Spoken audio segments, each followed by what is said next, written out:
Ndabaramukije mwese kaze mwaya makuru atekanye ikirere cyo kuri uyu wa gatandatu ni kwigenekerezo rya kabiri ndamukiza umwaka wa 2022 mu gatondo haritezwe yuko ahatari hake hazokwakayo izuba ririmo n'ibicu bike bike kiretse mu ntara ya Ngozi mu Kayanza hamwe ni Muramvya hitezweyo ikirere kirimo ibicu vyinshi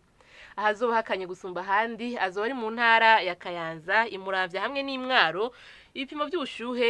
bizaba bigera kuri °C 13 ku muhinga munaho haritezwe ko hazogwa imvura mu ntara ya Cibitoke ibubanza ibujumbura mu Rumonge eka no mu ntara ya Makamba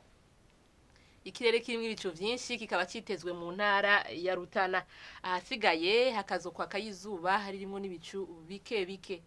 ahazoba hashushe gusumba handi azoba ari mu ntara ya Cibitoke ibipimo by'ubushuhe bizaba bigera kuri °C 31 nuko ni hana makuru atekanye ikirere cyo kuri uyu wa gatandatu agarukiye mwakoze mwese kuyakurikira naho utaha